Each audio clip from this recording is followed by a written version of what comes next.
So welcome back, everybody. Today I've got something not just a little bit different, but very different on the mill.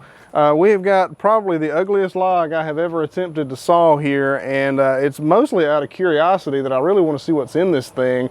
This is one of the logs that we pulled out of the creek down there, not in the creek itself, in the creek bottom, where we're clearing out the land for the food plot to go. And this tree had been falling for quite some time, and part of it was off the ground, part of it was on the ground, and I was convinced that it was completely rotten, but when I grabbed it with the grapple, it was incredibly heavy. And I'll attest that when I was moving it just now, it was still quite heavy. So hopefully this is one of those instances where you can't judge a book by its cover.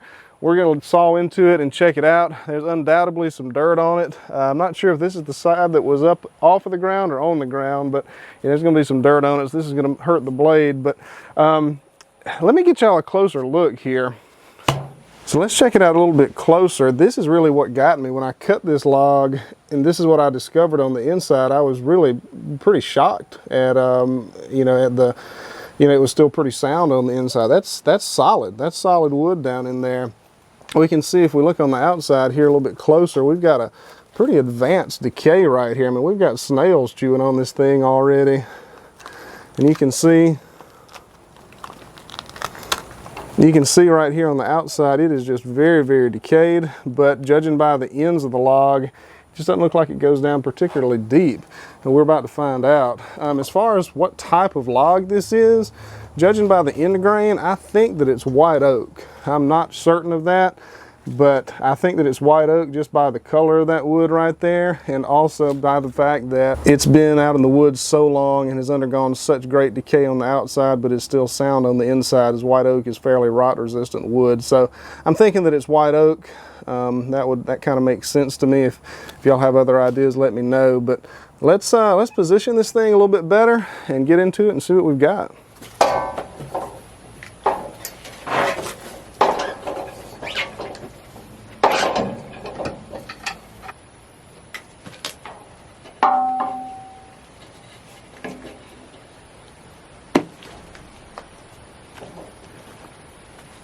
So just to let y'all see what I've done here and kind of my reasoning, I've got the top of this thing fairly level. It's not perfect, but it's fairly level. And what I'm going to do, instead of trying to get it even more level so that, this end is even with that end down there where it curves up so bad, I'm just going to kind of sacrifice that end right there, because I don't think it's worth trying to sacrifice a ton of this larger part of the log in order to save that end down there, because it's such an extreme angle. I think I would lose too much of the good part of this log. So let's get into it and see what we got.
I want to give y'all a close-up of how this is shaping up here.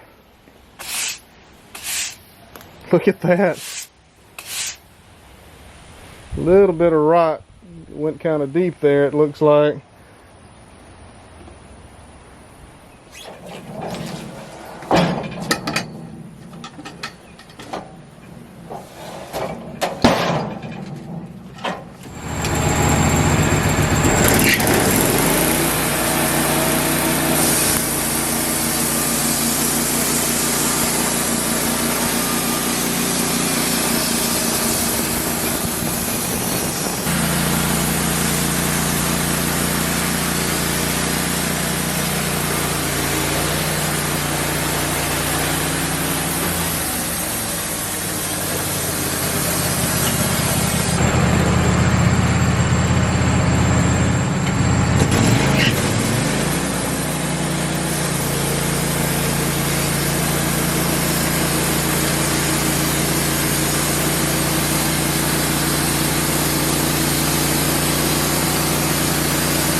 All right, guys, so this is looking real promising so far. I am, of course, that one's not any good. And this next one isn't looking so good either. And not so sure about that one either. All right, here we go. Now we're getting somewhere. Now we're making progress. Let me get y'all in closer.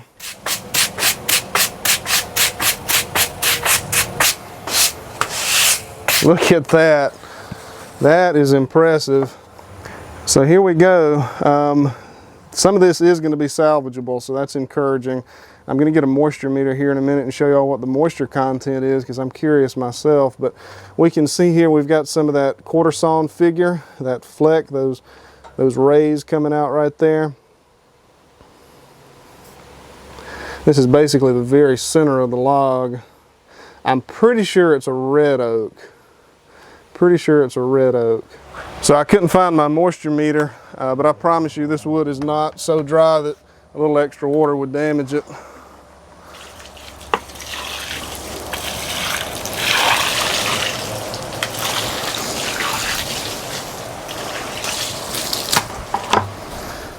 So here we go, man. That water always tells the story, doesn't it?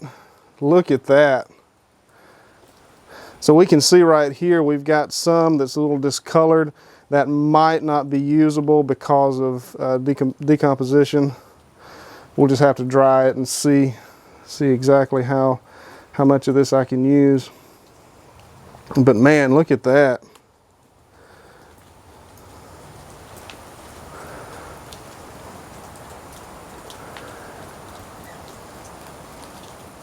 A lot of people don't care for these knots right here, but for flooring and stuff like that, that is character.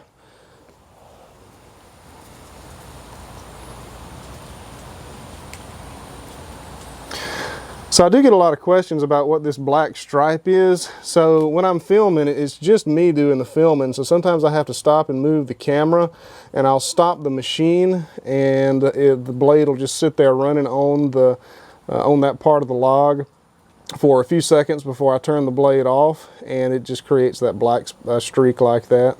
So guys, that's going to do it for this video. I really appreciate y'all watching. I'm very happy to say that we could not judge the book by its cover this time. We got some really good boards out of that log, and it really beat leaving it in the woods just to let it rot down the rest of the way. I'm hoping that those off-color spots are just kind of like water stains, and once I stack them up and let them dry out, I'm hoping that those spots will go away, or at least prove not to be rot. Hopefully it's just a little bit discolored, but I'm very pleased with what we got, and I think it was definitely worth bringing to the mill to saw up. So yeah, that's all I got for this video. Thank y'all for watching, and I'll see y'all next time.